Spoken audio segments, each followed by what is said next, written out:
Welcome to exam विवेचना। तो दोस्तों, जो आज का ये हमारा लेक्चर रहेगा तो ये रहेगा एनटीए नेट पर आधारित। जो हाल ही में एनटीए नेट की परीक्षा आयोजित की गई थी उसमें जो आपको पता ही होगा ये 2 शिफ्टों में हुआ था। तो दोनों शिफ्टों के प्रश्नों को हम यहाँ पर डिस्कस करेंगे, परंतु जो पहले हम डिस्कस करेंगे, जो ये हमारा पूरा लेक्चर रहेगा, ये रहेगा फर्स्ट शिफ्ट वाले प्रश्न पत्र का। ठीक है, जितने भी प्रश्न यहाँ पर हम डिस्कस करेंगे ये सारे के सारे होंगे ऑफिशियल आंसर की पर आधारित। जहाँ पर हमें लगेगा कि ये उत्तर ऑफिशियल आंसर की में गलत दिया गया है वो आपको अवगत करवा देंगे। बाकी सारे के सारे यहाँ पर ऑफिशियल आंसर की पर आधारित है, एनटीए नेट ने जो जारी की थी। जैसे 2 दिन पहले एनटीए नेट ने अपने आंसर की हर एक विषय की बता दी थी, उसमें हिंदी भी था। आप लोगों को ये पता होगा कि जो हिंदी की परीक्षा हुई थी 2 शिफ्टों में हुई थी। शिफ्ट 1 हुई थी मॉर्निंग में और शिफ्ट 2 हुई थी आपकी इवनिंग में।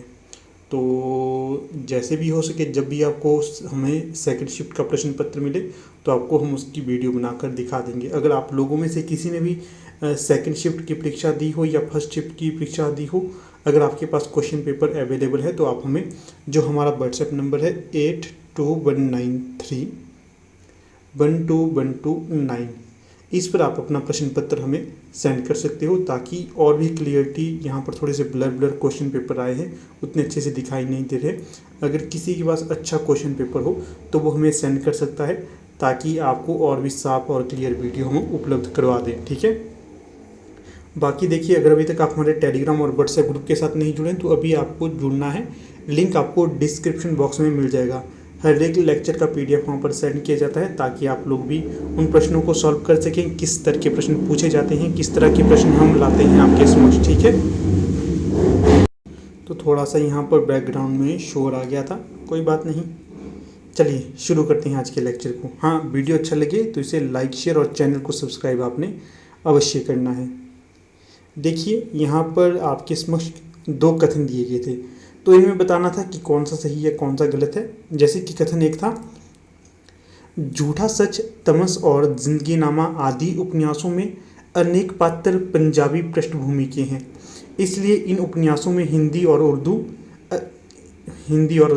के अतिरिक्त कहीं कहीं पंजाबी के भी संवाद उपयोग में लाए गए हैं। तो जो यहाँ पर ये कथन है तो ये दोस्तों सत्य हो जाएगा कि जो झूठा सच है, तमस है और जिंदगीनामा है, ये तीनों उपन्यास पंजाबी पृष्ठभूमि के हैं।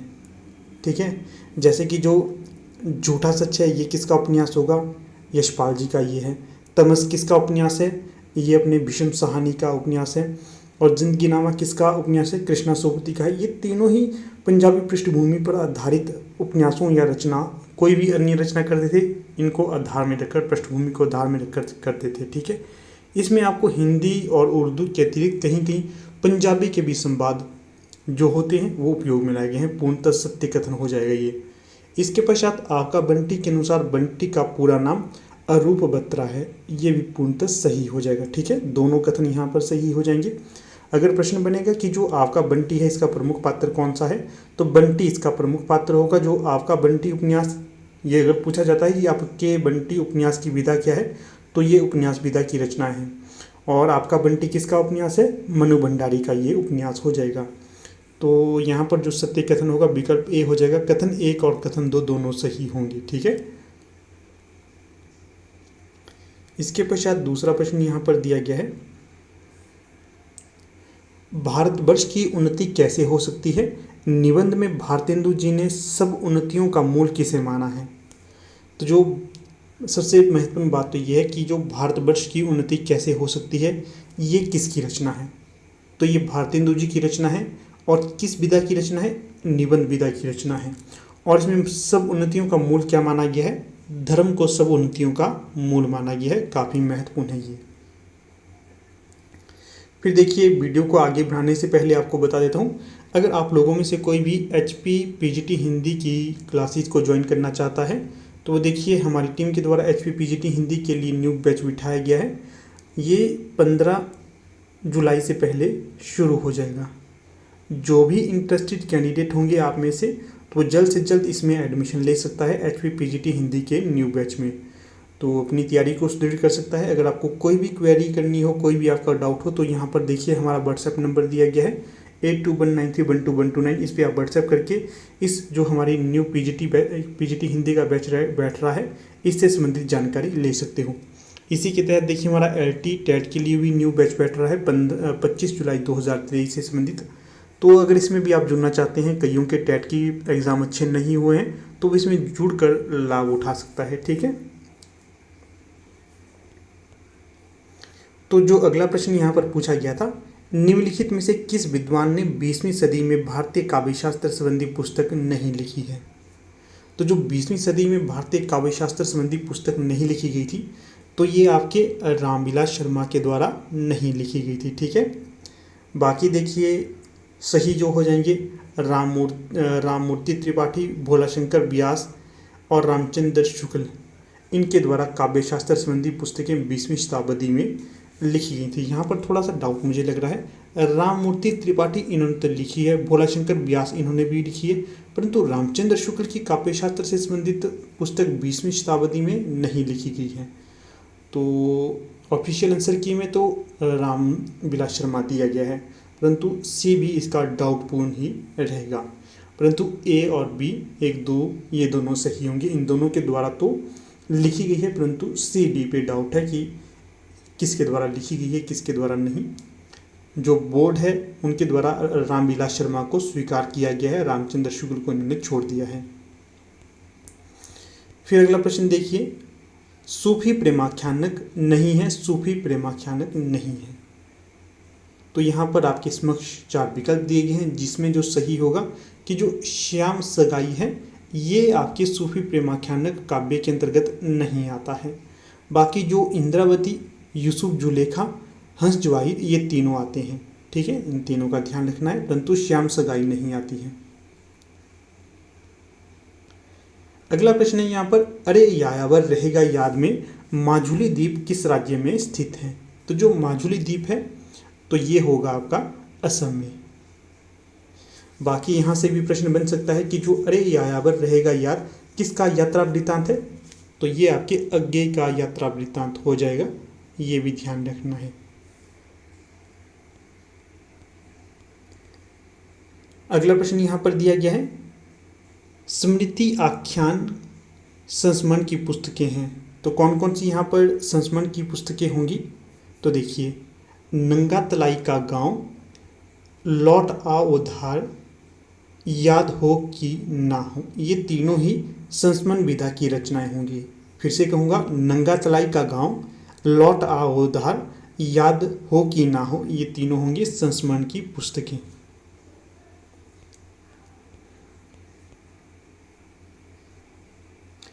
अगला प्रश्न है, प्रिय प्रभास का प्रथम सर्ग एक ही छंद में रचा गया। जो प्रिय प्रभास है हरिऔध जी की रचना, इसे हिंदी का प्रथम महाकाव्य भी स्वीकार किया जाता है। किस एक छंद में रचा गया है इसे ये बताना है यहाँ पर।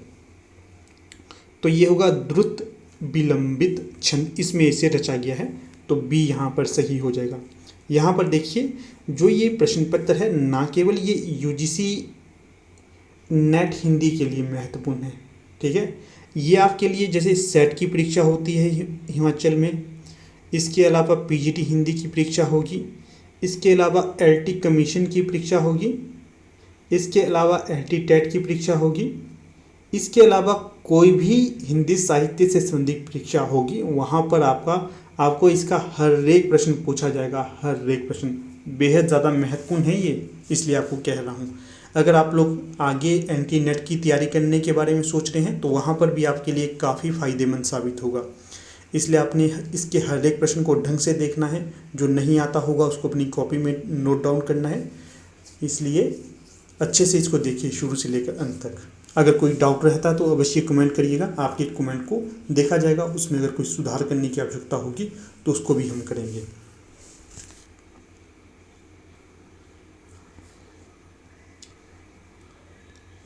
फिर है अगला प्रश्न, लख कर अनर्थ आर्थिक पथ पर हारता रहा स्वार्थ समर। प्रश्न यहाँ तक है, आधा प्रश्न है ये, यहाँ पर फिर से इसको रिपीट किया गया है। लख कर अनर्थ आर्थिक पथ पर हारता रहा मैं स्वार्थ समर। इस पंक्ति में मैं का अर्थ क्या है? पहले तो ध्यान रखना है कि जो प्रस्तुत पंक्ति है ये निराला जी की पंक्ति है।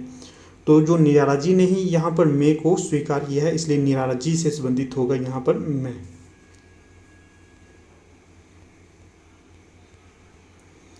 अगला प्रश्न देखिएगा, परिंदे कहानी के प्रारंभ में अंग्रेजी भाषा में एक उद्धरण है, यह किस लेखक का है? जो परिंदे कहानी है इसमें आपको अलग अलग तरह के संवाद देखने के लिए मिलेंगे, परंतु जो इसमें अंग्रेजी के भी प्रमुख संवाद होंगे, क्योंकि ये एक जो कॉलेज रहता है, स्कूल रहता है, उसमें जो आपका हॉस्टल का सीन यहाँ पर वर्णित होता है, हॉस्टल का, ठीक है ना। उसमें जो कैथरीन मैन्सफील्ड है, इनके द्वारा ये अंग्रेजी का कथन कहा गया था। कथन तो यहाँ पर वर्णित नहीं, परंतु ये कथन कैथरीन मैन्सफील्ड का ही होगा।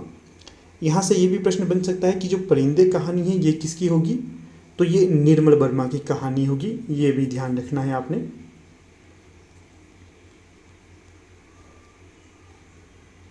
अगला प्रश्न है,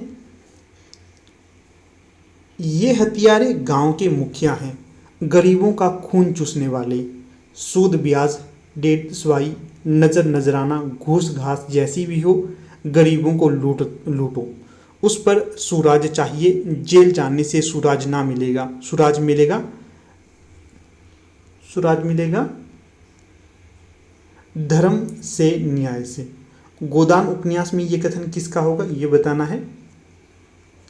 तो प्रस्तुत कथन गोदान उपन्यास से लिया गया है और ये धनिया का होगा। धनिया जो है ये होरी की पत्नी है, इसका ये कथन होगा यहाँ पर, ठीक है।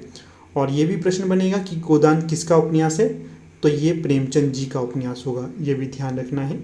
गोबर, धनिया, शोभा, सीलिया, ये सारे के सारे होंगे आपके गोदान के पात्र।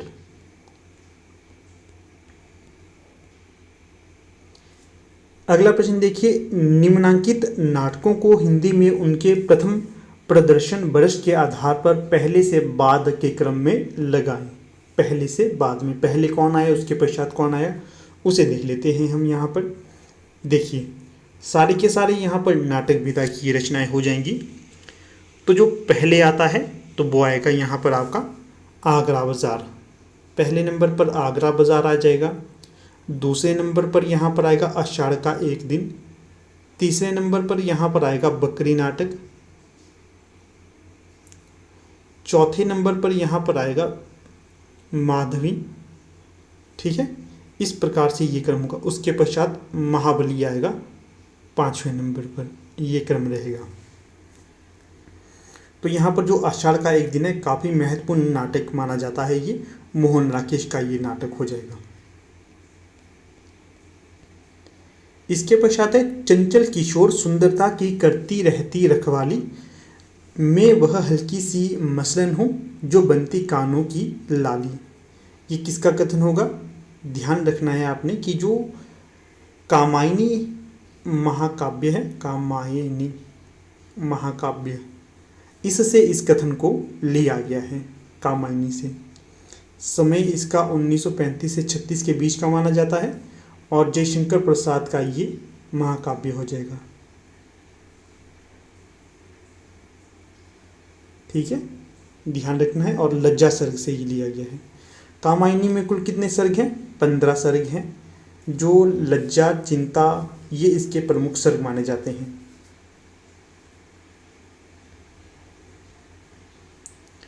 फिर अगला प्रश्न है यहाँ पर, नागार्जुन की कालिदास कविता में निम्न में से किसका उल्लेख है? ब्लर हो गया है यहाँ पर, ये यहाँ पर दिखेगा। तो जो नागार्जुन की कालिदास नामक कविता है इसमें किसका उल्लेख है? एक तो यक्ष का उल्लेख है, सही होगा। इंदुमती का भी उल्लेख है और अज का भी उल्लेख है।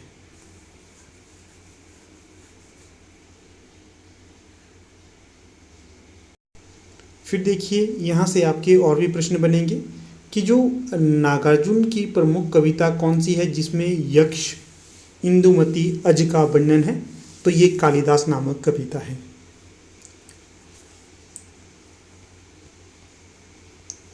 अगला प्रश्न देखिएगा यहाँ पर, यहाँ पर सूची ए को सूची 2 के साथ मिलाना है। जैसे मिला लेते हैं, जो कृपी है ये बतलाना है किस उपन्यास की या फिर किस रचना की पात्र है या किस नाटक की पात्र है। जो कृपी होगी ये आपकी यह एक और द्रोणाचार्य की पात्र। ध्यान से देखिएगा, सारे के सारे पात्र महत्वपूर्ण हैं, आपसे पूछे जा सकते हैं। फिर जो किन्नी है ये किस नाटक की पात्र है, तो आधे अधूरे नाटक है इसकी पात्र होगी ये। फिर जो जमुना बहन है ये किसके नाटक की पात्र है, महाभोज इस नाटक की पात्र है। फिर जो कल्याणी है ये चंद्रगुप्त नाटक की पात्र होगी। कृपी होगी एक और द्रोणाचार्य की, किन्नी होगी आधे अधूरे की, जमुना बहन होगी महाभोज की, कल्याणी होगी चंद्रगुप्त की। ठीक है, सारे के सारे ये नाटक विधा की रचना है। इसके पश्चात अगला प्रश्न यहाँ पर है, कबीर का घर शिखर पर जहाँ सिलहली गेल, इस वाक्यांश में सिलहली शब्द का अर्थ क्या है। तो ये होगी फिसलने लायक। 2 सही कथन होगा यहाँ पर। फिर अगला प्रश्न देखिएगा यहाँ पर क्या है इसमें वर्णित। कथन 1, गिरिधर बहुव्रीहि समास का उदाहरण है। फिर कथन 2 है, रामकृष्ण तत्पुरुष समास का उदाहरण है। तो बताना है कौन सा कथन सही है।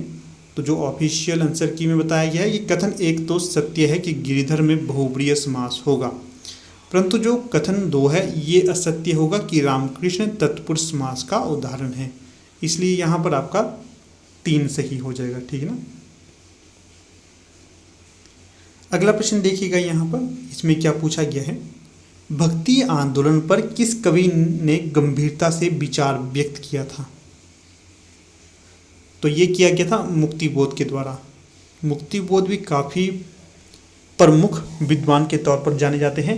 इनकी एक प्रमुख रचना मानी जाती है अंधेरे में कविता, अंधेरे में।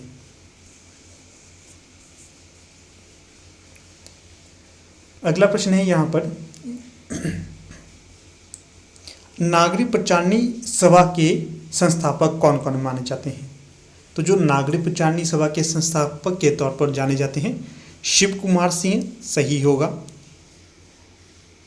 राम नारायण मिश्र, श्याम सुंदर दास, इन तीनों के द्वारा नागरी प्रचारणी सभा की स्थापना की गई थी। काफ़ी महत्वपूर्ण प्रश्न है। पूछा जाता है कि निम्न में से वो कौन व्यक्ति नहीं है जिसने नागरी प्रचारणी सभा की स्थापना नहीं की है। अगर आपको पता होगा इन तीनों का नाम तो आपको कोई समस्या नहीं होगी। शिव, राम और श्याम, इस तरह से आप इन्हें याद कर सकते हैं। शिव, राम और श्याम, इन तीनों के द्वारा नागरी प्रचारणी सभा की स्थापना की गई थी।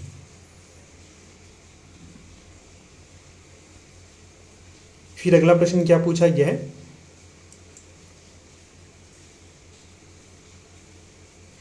नीचे दिए गए में विकल्पों में से सत्य का चयन करना है। कथन देख लेते हैं हम। जो भरत मुनि ने नाट्यशास्त्र में 16वें अध्याय में अलंकारों का निरूपण किया है, तो सत्य हो जाएगा ये। फिर इसके पश्चात है, उद्भट, जयदेव और प्रतिहारेंदु राज अलंकार संप्रदाय के आचार्य माने जाते हैं, तो ये भी सही होगा।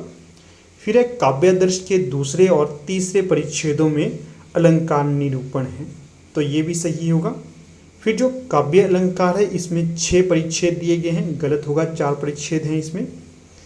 फिर है, काव्य अलंकार सार संग्रह रुद्रट का ग्रंथ होगा, तो ये भी गलत हो जाएगा। यहाँ पर इनका ये संग्रह नहीं माना जाता। ठीक है, ध्यान रखना है आपने इसको। 3 कथन यहाँ पर सही होंगे, A, B, C। फिर देखिए पूछा जा सकता है कि जो नाट्यशास्त्र है किसका ग्रंथ है नाट्यशास्त्र। तो नाट्यशास्त्र आपका भारतेंदु का ग्रंथ माना जाता है। इसमें आपको रसों के बारे में संपूर्ण जानकारी मिलती है।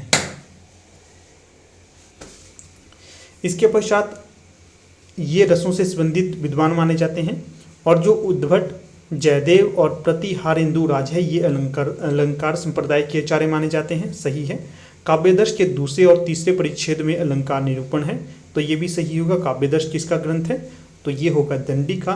काव्य अलंकार ये आपका भामर का ग्रंथ माना जाता है, इसका भी ध्यान रखिएगा।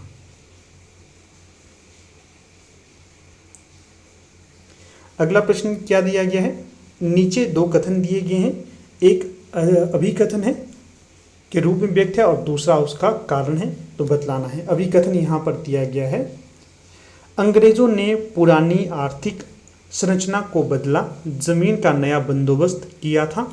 नए बंदोबस्त के कारण जमीन को क्रय विक्रय करने में छूट मिल गई थी। कारण इसका देखिएगा, बदलती हुई परिस्थितियों में बुद्धिजीवी वर्ग के लोगों ने समाचार पत्रों के माध्यम से अंग्रेजों के अत्याचार का विरोध करना आरंभ कर दिया। उपयुक्त कथन के आलोक में नीचे दिए गए विकल्पों में सबसे उपयुक्त कथन कौन सा होगा उसका चयन करना है। तो जो सबसे उपयुक्त होगा, पहले तो देखिए ये कथन पूर्णतः सही है, तो दूसरा कथन भी पूर्णतः सही होगा, परंतु ये एक दूसरे से संबंधित नहीं है। ऊपर बात की गई है जमीन जायदाद की, जमीन बंदोबस्त की, और नीचे बात की गई है उनके शोषण की।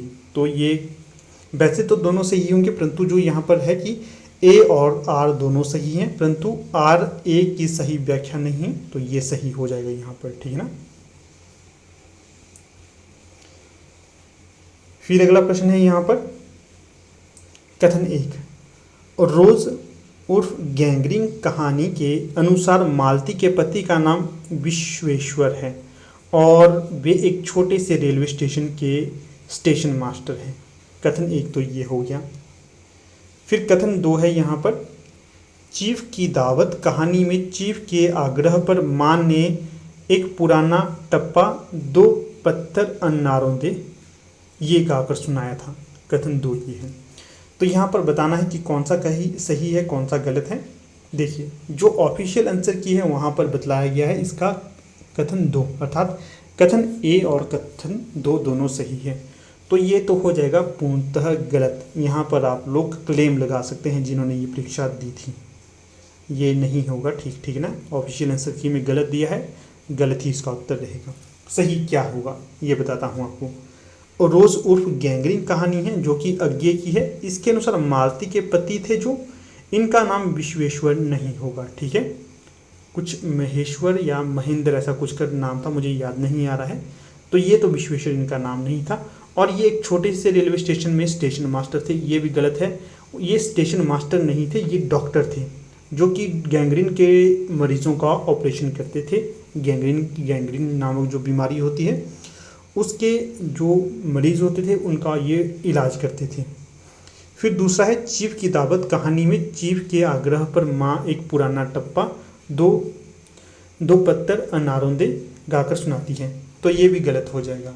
कैसे गलत होगा कि जो ये उन्होंने बॉस के कहने पर नहीं सुनाया था, तो कब सुनाया था? जब उनका पुत्र उनसे कहता है कि माँ गाना गाकर सुनाइए, तभी वो गाना गाकर सुनाती है। तो इस तरह से यहाँ पर ये दोनों कथन गलत हो जाएंगे। तो कौन सा सही होना था यहाँ पर? दोनों कथन गलत हैं, ए और बी। यहाँ पर कोई भी ऐसा विकल्प नहीं दिया गया है, तो इसलिए आप लोग इस पर क्लेम लगा सकते हैं। क्योंकि अगर होता कि दोनों गलत हैं तो उस पर टिक कर देते, तो दोनों गलत कहीं नहीं है। पहला विकल्प है कथन 1 और 2 दोनों सही हैं, ये तो गलत है भाई साहब। कथन ए और दोनों सही हैं, दोनों गलत है। यहाँ पर ये वाला विकल्प रिपीट हो गया, ठीक है। अगर यहाँ पर दोनों गलत होता तो उसको आपने चेंज करना था, तो सही हो जाना था आपका ये। तो इस प्रश्न पर आप लोग क्लेम करिएगा, आपको नंबर मिलेगी इसके, ठीक है ना। अगला है, आलोचक पत्रिका के संपादक नहीं रहे हैं, तो बताना है कि कौन से ऐसे व्यक्ति थे। देखिए, अरुण कमल आलोचक पत्रिका के संपादक रहे हैं, परमानंद श्रीवास्तव ये भी रहे हैं, नामवर सिंह भी रहे हैं, परंतु जो कमला प्रसाद है ये कभी भी आलोचक पत्रिका के संपादक के तौर पर नहीं माने गए हैं, ठीक है। तो सही विकल्प हो जाएगा यहाँ पर डी। अगले प्रश्न को देख लेते हैं। अंधेरे में कविता में पागल द्वारा गाए गए गान की पंक्तियाँ कौन कौन सी हैं? तो जो इसकी पंक्तियाँ होगी तो वो होंगी इस प्रकार से आपकी, मर गया देश अरे जीवित रह गए तुम, सही है। जनमन करुणा सी माँ की हंकाल दिया, क्या है? जनमन करुणा सी माँ को हंकाल दिया, ये भी कही गई है। फिर स्वार्थ के पहाड़ खड़े कर लिए हैं, ये कथन नहीं कहा गया था। विवेक को मार डाला, तर्क की जबान बंद कर दी, ये भी नहीं है। अब तक क्या किया, जीवन क्या जिया, ये भी है। तो ये तीनों कथन कहे गए हैं अंधेरे में कविता में पागर के द्वारा। अंधेरे में कविता किसकी है, मुक्तिबोध की कविता होगी ये। अलग से भी हर एक कथन पूछा जाता है कि मर गया देश अरे जीवित रह गए तुम, किसकी पंक्ति है, मुक्तिबोध की पंक्ति है, अंधेरे में से ली गई है। जनमन करुणा सी माँ को हंकाल दिया, ये भी मुक्तिबोध की पंक्ति होगी। अब तक क्या किया, जिया जीवन क्या जिया, ये पंक्ति काफ़ी ज़्यादा पूछी जाती है, इसलिए इनको आपने सेपरेटली अलग याद भी रखना है। इसके पश्चात अगला प्रश्न दिया गया है, नीचे दिए गए विकल्पों में से सही उत्तर का चयन करना है। नागमती वियोग खंड में नागमती की विरह व्यथा की अभिव्यक्ति के लिए जायसी द्वारा रचित पंक्तियां हैं। तो बताना है जायसी के द्वारा रचित पंक्तियां कौन कौन सी होंगी। जो नागमती वियोग खंड है ये जायसी की रचना होगी, पद्मावत का ये भाग माना जाता है नागमती वियोग खंड। तो देखिए, घड़ी घड़ी जीव आपे घड़ी घड़ी जीव जाई, ये तो नहीं है। पहान जरही हो ही सब चूना, ये भी नहीं है। रक्त आंसू घुंघूची बन बोई, ये तो है। फिर हृदय पेठी बिहर कंटनसा, ये भी है। सहस सहस दुख एक एक सांसा सांसा, ये भी होगी। ये तीनों पंक्तियां हैं नागमती वियोग खंड की।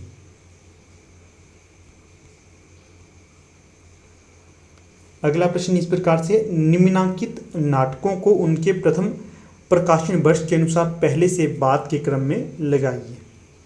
तो लगा लेते हैं। सबसे पहले जो नाटक आएगा तो वो है बटोही, ये है पहले नंबर पर। फिर राज्यश्री, ये दूसरे नंबर पर आएगा। फिर आएगा आपका पहला राजा तीसरे नंबर पर। चौथे नंबर पर आएगा आपका चरणदास चोर। पांचवें नंबर पर कौन आएगा, भारत सौभाग्य।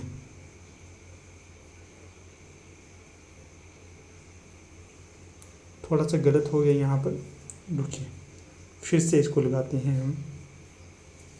पहले नंबर पे कौन सा आएगा, पहले नंबर पर आएगा भारत सौभाग्य, एक नंबर का ये नाटक होगा।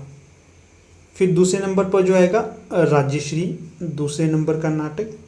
तीसरे नंबर का नाटक आएगा यहाँ पर पहला राजा। चौथे नंबर का नाटक कौन सा होगा, चरणदास चोर। पांचवें नंबर का नाटक होगा बटोही। ठीक है, इस क्रम से ही आएंगी।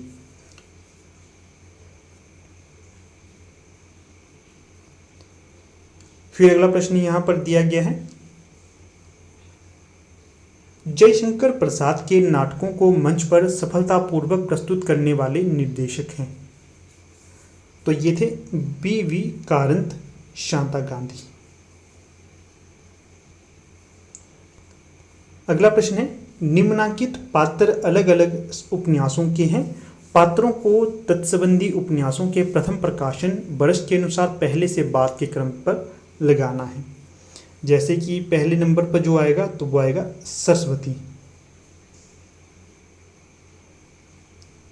फिर जो अगला पात्र है भैरवी, दूसरा। तीसरे नंबर पर यहाँ पर बंती आएगा, ये जो पात्र है बंती महिला है। फिर जो चौथे नंबर की पात्र होगी तो ये है बेला। पांचवें नंबर की पात्र कौन है, लीजा। तो इस प्रकार से ये क्रम रहेगा, ठीक है ना। अगला देखिए प्रश्न, अगले प्रश्न में क्या पूछा गया है, सूची ए को सूची 2 के साथ सुमेलित करना है। तो यहाँ पर एक तरफ यहाँ पर रचना दी गई है और ये जो यहाँ पर इसका विषय इत्यादि है ये इससे संबंधित करनी है, रचना किससे संबंधित। जैसे कि आयु और ऋतुओं का संबंध किस रचना से संबंधित होगा, तो ये होगा उत्तर फाल्गुनी के आसपास। फिर माता, मातृभूमि और जन्मभूमि प्रेम किसमें वर्णित है, तो ये है आपके उठ जाग मुसाफिर, इस रचना से संबंधित। फिर कल्याण का रूप, ये किससे संबंधित होगा, शिव मूर्ति जो रचना है, निबंध है, उससे संबंधित है ये। नई पीढ़ी के प्रति पुरानी पीढ़ी की चिंता, ये किसमें बताया गया है, मेरे राम का मुकुट भीग रहा है। इस प्रकार से ये एक दूसरे से संबंधित विषय और रचना होगी। अगला प्रश्न है यहाँ पर, लालपान की बेगम कहानी में स्त्री पात्र हैं, तो बताना है कौन कौन से स्त्री पात्र इसमें वर्णित हैं।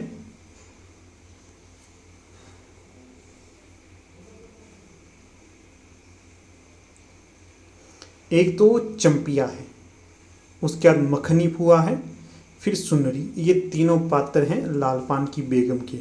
किसकी कहानी होगी लालपान की बेगम? तो ये होगी आपकी रेणु जी की कहानी। मैला अंचल भी इन्हीं की रचना मानी जाती है।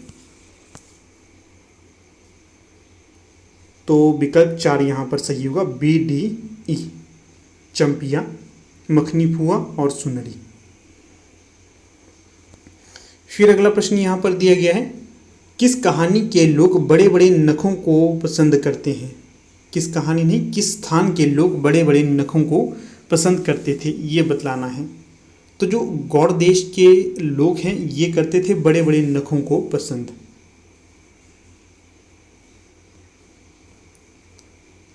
अगला प्रश्न है, मनुष्य के मन से सुंदर और कुछ नहीं होता। ईश्वर यदि हैं तो मनुष्य के मन में ही समाये हैं। मानस का हंस उपन्यास में ये संवाद किसका है? तो जो ये संवाद होगा तो ये होगा मोहिनी का। इसका मोहिनी नामक जो पात्र है मानस के हंस का, उसका ये संवाद वर्णित है। पूछा जा सकता है जो मानस का हंस है ये किस विधा की रचना है? उपन्यास विधा की रचना है। मोहिनी किस उपन्यास की पात्र है? तो मानस के हंस की पात्र है। ये भी प्रश्न बन सकता है कि मानस का हंस किसकी रचना, ये किसका उपन्यास है? तो अमृतलाल नागर का ये उपन्यास हो जाएगा। फिर अगला प्रश्न यहाँ पर वर्णित है, निम्नांकित अनुवादों को उनके हिंदी में पहली बार प्रकाशित होने के वर्ष के अनुसार पहले से बाद के क्रम में लगाना है।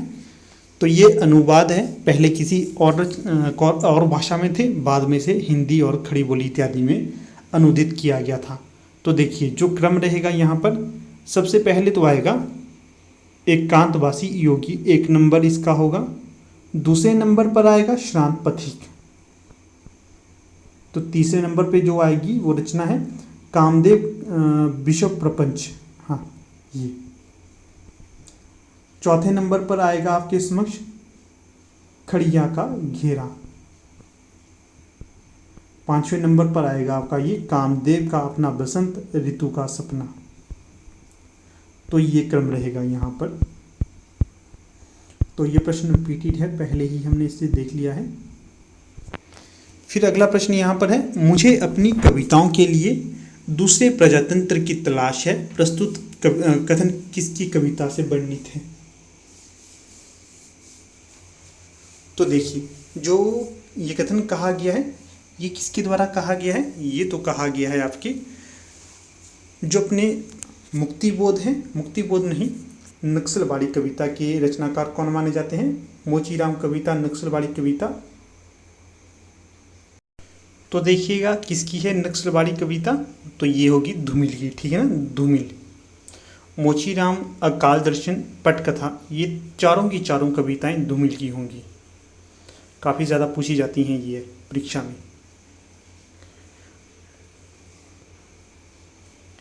अगला प्रश्न है यहाँ पर, एक तरफ है आचार्य, दूसरी तरफ है पुस्तक, इन दोनों का मिलान कर लेना है। तो कर लेते हैं मिलान। देखिए भानुदत्त, जो भानुदत्त हैं, तो जो भानुदत्त की रचना हो जाएगी तो ये हो जाएगी रसमंजरी। और रामचंद्र गुणचंद्र की रचना हो जाएगी नाट्य दर्पण। फिर शारदा तनय की रचना कौन सी होगी? भाप्रकाश, भाप्रकाशन। और महिम भट्ट की रचना कौन सी होगी? व्यक्ति विवेक। इस प्रकार से यहाँ पर जो सही विकल्प हो जाएगा विकल्प 2। तो आंसर की में शायद इसका भी गलत उत्तर दिया गया है। विकल्प 4 यहाँ पर उन्होंने बतलाया है, परंतु सही उत्तर इस प्रकार से होगा। इस प्रश्न पर भी आप क्लेम कर सकते हो, एक बार ढंग से देख लेना क्या यही वो प्रश्न है। शायद मुझसे गलती तो ना हुई हो इसको चेक करने में, परंतु जो सही उत्तर होगा तो वो इस तरह से विकल्प 2 ही है जो मैंने बताया आपको। फिर अगला प्रश्न है, कथन एक है यहाँ पर, विलियम वर्ड्सवर्थ के अनुसार कविता स्वतः स्फूर्त अभिव्यक्ति है। और कथन दो है, कॉलरिज के अनुसार रम्य कल्पना केवल स्मृति पर निर्भर है, जबकि कल्पना प्रेरणा और अवधारणा आदि अनेक स्रोतों से सामग्री संचय करती है। तो बताना था कि कौन सा यहाँ पर सही होगा, तो दोनों सही होंगे कि जो वर्ड्सवर्थ के अनुसार कविता स्वतः स्फूर्त अभिव्यक्ति है, पूर्णतः सही है ये।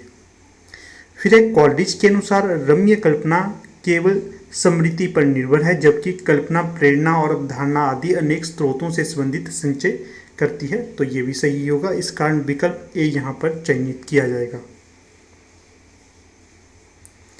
फिर अगले प्रश्न की ओर रुख करते हैं। अगला प्रश्न आपके समक्ष दिया गया है, निम्नलिखित घटनाओं को पहले से बाद के क्रम में व्यवस्थित करना है। घटना क्या क्या है?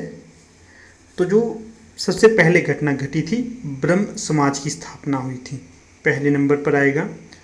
दूसरे नंबर पर आएगा आर्य समाज की स्थापना, और तीसरे नंबर पर कौन सा आएगा? तीसरे पे आएगा आनंद मठ की स्थापना या प्रकाशन।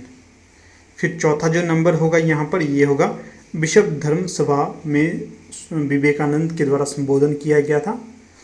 और सबसे अंत में यहाँ पर क्या होगा? गीतांजलि का प्रकाशन वर्ष सबसे अंत में है, 5वें नंबर पे है ये। फिर अगला प्रश्न यहाँ पर दिया गया है, इंस्पेक्टर माता दीन चांद पर कहानी के अनुसार इंस्पेक्टर माता दीन ने चांद पर जाकर जो काम किए उन्हें पहले से बाद के क्रम में लगाने हैं। सबसे पहले क्या किया गया था वहाँ पर मिस्टर माता दीन के द्वारा चांद में जाकर? तो ये किया गया था, थानों में हनुमान मंदिर बनाए गए थे। फिर क्या किया गया था? पुलिस वालों की तनख्वाहें कम की गई थी, दूसरे नंबर पे ये आ गया। तीसरे नंबर पे आया था वहाँ पर जान बचाने वाले आदमी को अपराधी बनाकर जेल में डाल दिया गया। फिर चौथे नंबर पे ये किया गया कि पुलिस को मानवतावाद इस अवधारणा में पुलिस वालों का विश्वास जगाया गया, चौथे नंबर पे ये हो गया। पांचवें नंबर पे ये आया कि नकली चश्मदीद गवाह बनवाना सिखाया गया। तो इस प्रकार से ये जो क्रम था इंस्पेक्टर माता दीन चांद पर, ये यहाँ पर क्रम होगा। फिर अगला प्रश्न है, किस रचना के एक पात्र की जबान पर उठते बैठते निम्नलिखित दोहा रहता था? पुरुष सिंह जो उद्यमी, लक्ष्मी ताकरी चेरी, भाग्य भरोसे जे रहें, कुपुरुष भाषहीं टेरी। तो क्या भूलूं क्या याद करूं, जो अपना ये आत्मकथा है, जो बच्चन जी हैं उनकी ये आत्मकथा मानी जाएगी, हरिवंश राय बच्चन, इससे संबंधित ये कथन यहाँ पर हो जाएगा।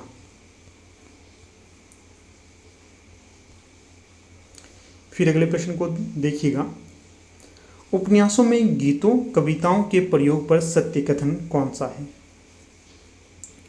तो झूठा सच में पंजाबी कवियों बुल्ला शाह बाबा फरीद की कविताएं प्रयुक्त हैं, तो ये तो नहीं है, गलत होगा ये। झूठा सच में ऐसा वर्णन नहीं आता है, हालांकि थोड़ा से पंजाबी टच है, परंतु जो अपने यशपाल है उन्होंने इसका जिक्र नहीं किया है। फिर जिंदगी नामा में हिंदी कवियों तुलसीदास सूर के पदों का प्रयोग है, ये भी गलत हो जाएगा। यहाँ पर जो कृष्णा सूक्ति है इन्होंने तुलसी सूर आदि का वर्णन ही नहीं किया है। जो थोड़ा पूरा किया है सिख गुरुओं के बारे में किया है, पंजाबी परिवेश के बारे में वर्णन किया है। फिर अगला कथन है, मैला आंचल में सुमित्रा नंदन पंत की कविता का इस्तेमाल किया गया है, ये सही होगा। फिर है, मानस का हंस में मोहिनी रैदास का एक वचन गाती है, ये भी सही होगा। फिर है, तमस में सर्वे भवन्तु सुखिनः का उपयोग किया गया है, तो ये भी सही होगा। ये तीनों कथन यहाँ पर सही होंगे, सी डी और ई। इस कारण केवल तीन जो यहाँ पर केवल सी डी ई सही होगा, ये सही होगा। यहाँ से ध्यान रखिएगा, प्रश्न बनेगा ही। मैला आंचल में सुमित्रा नंदन पंत की कविताओं का वर्णन है, भविष्य में सेपरेट प्रश्न बन सकता है ये।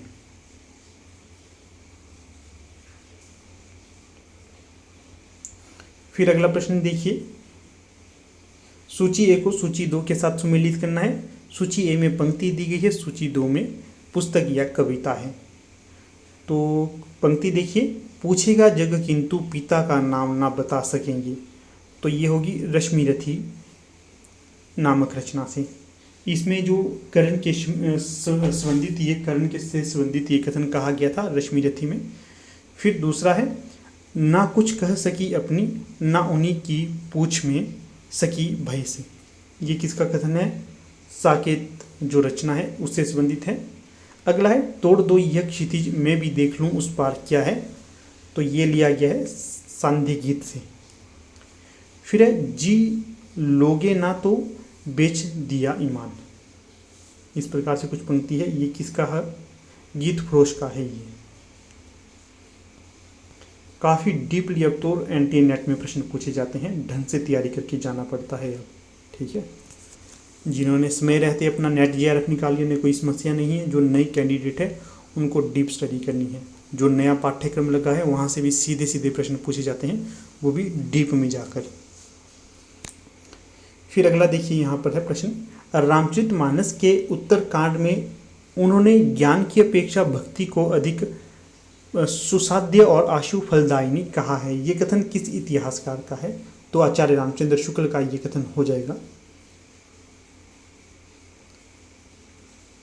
फिर अगला प्रश्न देखिए, यहाँ पर स्वनिम के संबंध में उपयुक्त कथन है। तो बताना है जो स्वनिम है इसके संबंध में उपयुक्त कथन कौन सा होंगे। तो पहला कथन है, वाक्य में शब्दों के संबंध निर्धारित करते हैं। वाक्य में शब्दों के संबंध निर्धारित करते हैं, गलत है, नहीं करते ऐसा कुछ। स्वनिम होता है भाषा से संबंधित, वाक्य तक तो ये पहुंचता ही नहीं है। फिर इसका संबंध मौखिक भाषा से है, पूर्णतः सही है ये। सार्थकता की दृष्टि से शब्द लघुतम इकाई है, तो ये भी यहाँ पर कुछ ऐसा सही नहीं होगा इसके संबंध में। अगला है, यह उच्चारित भाषा की लघुतम इकाई है, पूर्णतः सही है। फिर है, इसका ज्ञान भाषा के शुद्ध उच्चारण को जानने में सहायक है, ये भी सही होगा। इस कारण जो विकल्प 3 है ये सही होगा यहाँ। तो ये देख लिया हमने ऊपर।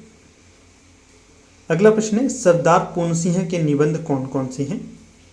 तो जो सही होगा यहाँ पर, एक तो देखिए नैनों की गंगा, ये होगा। उसके पश्चात है पवित्रता, फिर है आचरण की सभ्यता। ये तीनों ही उपन्यास नहीं निबंध, ये तीनों ही निबंध आपके सरदार पूर्ण सिंह के होंगे। जो सरदार पूर्ण सिंह हैं ये निबंध के क्षेत्र में काफ़ी महत्वपूर्ण रचनाकार माने जाते हैं, ध्यान रखना है इनको, काफ़ी महत्वपूर्ण रचनाकार हैं ये। नैनों की गंगा, पवित्रता, आचरण की सभ्यता, ये इनकी रचना है। बाकी जो जय जमुना मैया, हम डार डार तुम पात पात, ये इनके निबंध नहीं होंगे। फिर अगला प्रश्न है, पूर्ण क्लासी कृति पर जिसमें किसी मानव समाज की पूर्ण शक्ति निहित हो, ये कथन किसका है? तो प्रस्तुत कथन कहा गया है टी.एस. इलियट के द्वारा। अगला प्रश्न देखिएगा, स्कंदगुप्त के स्त्री पात्र हैं। तो बताना है स्कंदगुप्त नामक जो नाटक है इसके स्त्री पात्र कौन कौन से हैं? जेता नहीं है, देवकी है, फिर मालिनी भी है और रामा भी है, चंदा भी नहीं होगी। चंदा तो जयशंकर प्रसाद की जो एक कहानी है उसकी पात्र मानी जाती है।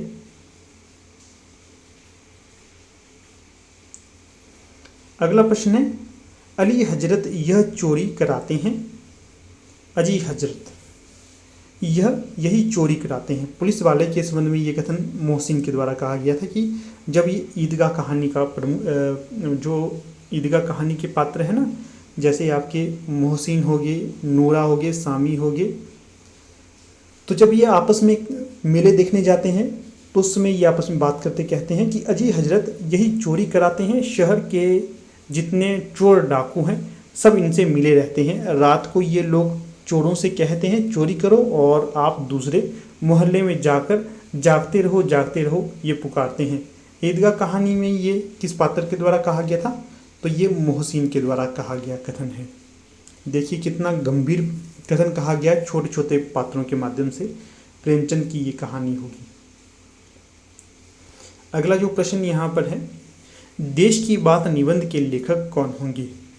तो जो ऑफिशियल आंसर की है इसमें बतलाया गया है महावीर प्रसाद द्विवेदी का ये निबंध है।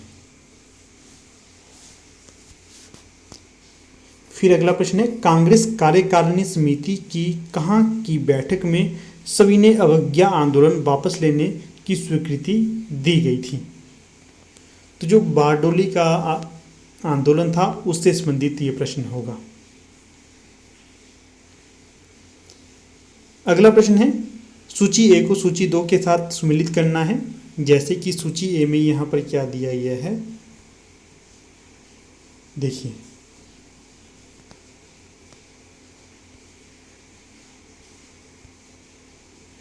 जो उसने कहा कहानी है, इसमें कुछ पंजाबी के वर्ड हैं, उनका पूर्ण सही रूप बताना है, हिंदी में क्या प्रयोग होता है इसका।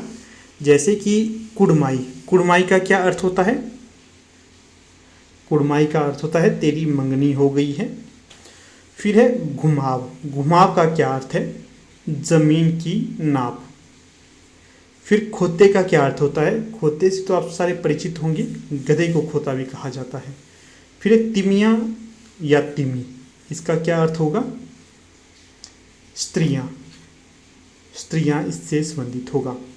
उसने कहा था कहानी किसकी है? ये प्रश्न आपके लिए छोड़ता हूँ, चलिए बता ही देता हूँ। चंद्रधर शर्मा गुलेरी की ये कहानी होगी। 1915 इसका समय माना जाता है। फिर है अगला प्रश्न, आषाढ़ का एक दिन में पतंजलि का उल्लेख कौन सा पात्र करता है?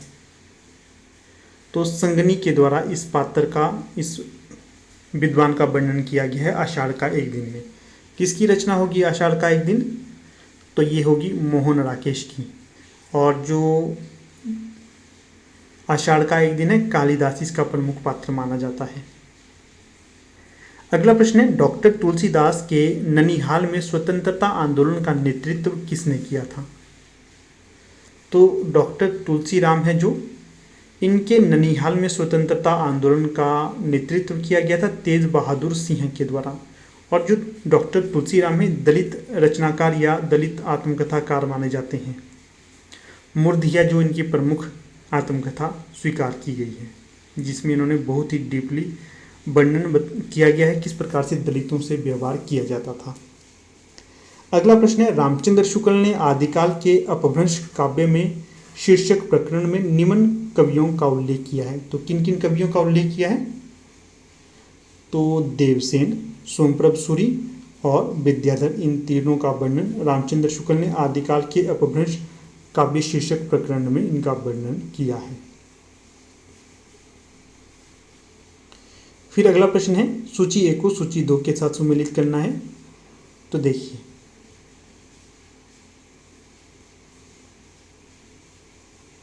जो देश का धन है ये किससे संबंधित होगा? राजा राम मोहन गोकुल का, इनके साथ संबंधित है। गुलामगिरी ये किससे संबंधित होगी? ज्योतिबा फूले से संबंधित है। स्त्री पुरुष तुलना ये किससे संबंधित है? तो ये ताराबाई शिंदे से संबंधित होगा। फिर गीता रहस्य ये बाल गंगाधर तिलक से संबंधित होगा। इस प्रकार से जो विकल्प 4 है यहाँ पर पूर्णतः सही हो जाएगा।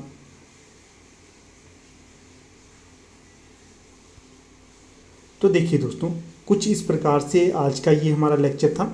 ये जो इस प्रश्न पत्र का एक पार्ट है, काफ़ी लंबा चला जाएगा ये लेक्चर, नहीं तो इसको यहाँ पर स्टॉप कर देते हैं। जो नेक्स्ट लेक्चर आपको जल्द ही इसका मिलेगा, फर्स्ट लेक्चर था ये, ठीक है ना। हमने लगभग 50-55 प्रश्न यहाँ पर डिस्कस किए। आगे के जो 50 प्रश्न होंगे उसे हम अगले लेक्चर में कर लेंगे। तब तक आप इनको ध्यान से देखिएगा, काफ़ी महत्वपूर्ण साबित होने वाले हैं ये आपकी परीक्षा हेतु। तो धन्यवाद।